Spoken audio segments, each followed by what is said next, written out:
and we should give them our devotion and our trust, but we should give people the opportunity to witness our metamorphosis, to see us becoming the best and greatest version of ourselves. And I feel like one of the greatest joys that I get to see in people in my life is their growth and them becoming who I know they were born to be. And so my most intimate relationships are reaping the rewards of my courage to be fearless, um, to conquer new frontiers, and to dare to go through the forging process to live a fulfilled life. A lot of times we sit around envying the lives of other people, comparing and competing off of highlight reels, and we don't really know the intricate details and stories of what's going on in a person's life. And so that's why I tell people all the time, don't build these false narratives and assumptions.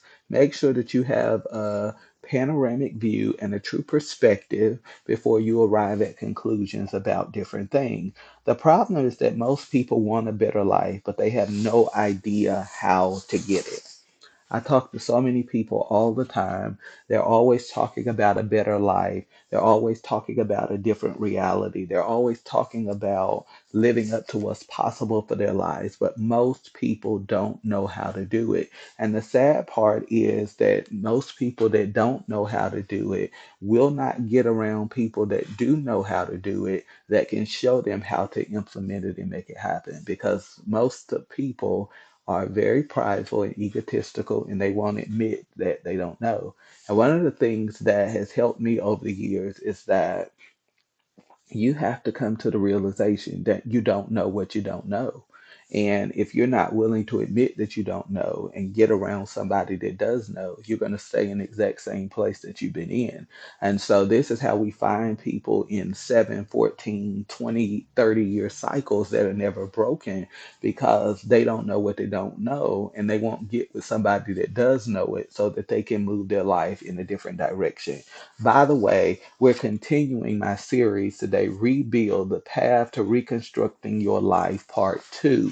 So, we did a great introduction, very powerful. If you didn't listen to Part 1, go back and listen to it. But we're going deeper today and we're delving into Part 2.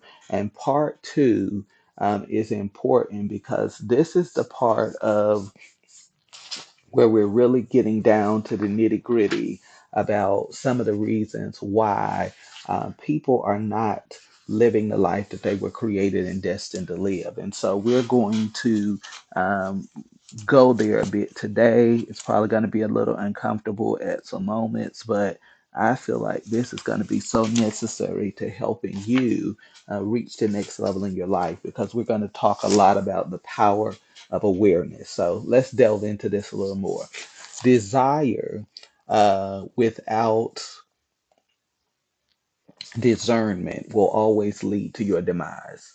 And what I see in the world is a lot of people that have a lot of desire, a lot of passion, a lot of ambition to be something, to do something, to have something, to create something, to build something, to write something, to construct something, to engineer something. I could go on and on and on, but they don't have the discernment.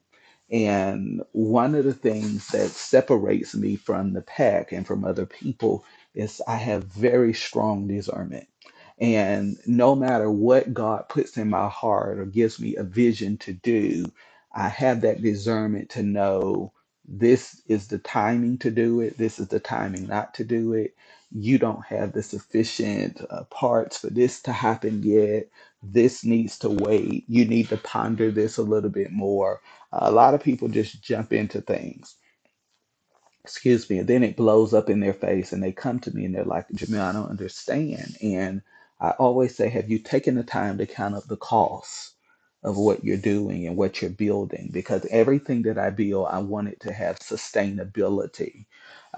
It's one thing to be successful, it's another thing to have sustainable success, because most people have momentary success and not sustainable success. And so, yeah, there are some things you can do real quick, but nobody's going to remember it in 6 months because it's not going to be standing. And it's going to not be standing because you didn't take the time to count up the cost and to do the necessary work to get you to that place of sustainability and something that is rock solid and firm and able to be enduring for a long time. On the other hand, desire coupled with discernment will become the catalyst to your development. And so I guess I can use writing a book as an example because I've written so many. Before you write a book, you don't just wake up one day and say, I'm going to write a book. It doesn't work like that. You have an idea, you have a concept. That concept or idea has to be nurtured and fed and watered, and you have to build upon it. And from there, you get a structure and you kind of figure out the themes and the topics and the chapters and the direction. And there's so many other pieces I could talk about, but we're not going to go into the whole book writing process today. But all of those pieces come together before you hold a tangible book in your hands. And so it is with life. It doesn't just happen. You don't just build a business. You don't just build a brand. You don't just build a reputation. You don't just become a respected thought leader or voice in the world. You build that, you construct that. It takes time and effort and discipline and attention and intentionality and sacrifice and so many different pieces to create something. And so when you have desire and discernment working together in your life, it becomes the catalyst to great development and advancement. And it gives you the ability to create something that is built to last.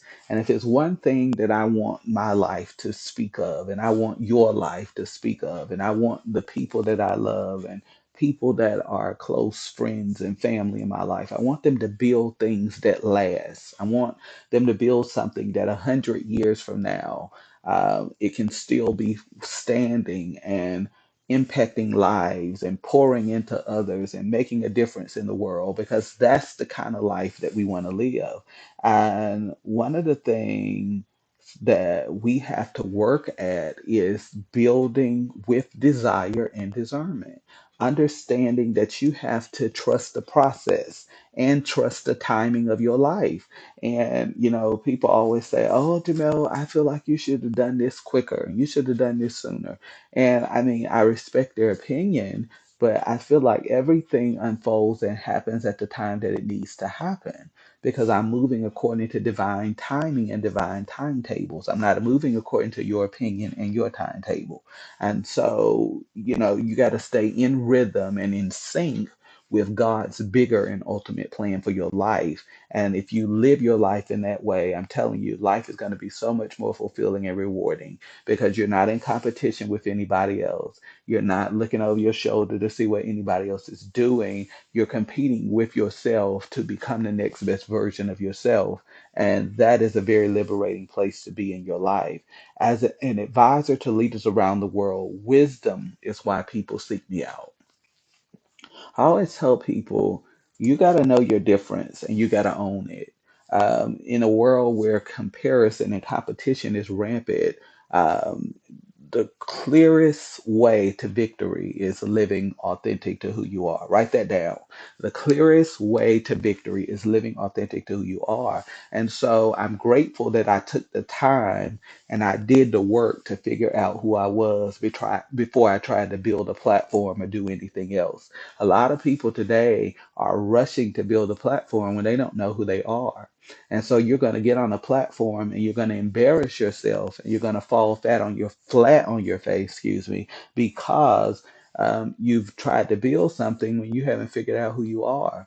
You got to know who you are. You got to find your voice. You got to find your message. You got to refine that message and direct it in a way that is going to serve humanity. And there's so many other intricate parts that go into that, but we want to put the cart before the horse. And it's why so many people are frustrated and not seeing the results that they want to see in their life. People seek me out for wisdom. They don't seek me out I'm not the person that you seek out. If you want somebody to sugarcoat things for you, you want somebody to acquiesce to you, you want somebody to make you feel good being mediocre and lie to you about your performance or your potential. I'm not that person. But if you are looking for wisdom and insight and strategies and solutions for your life, then I'm absolutely the person.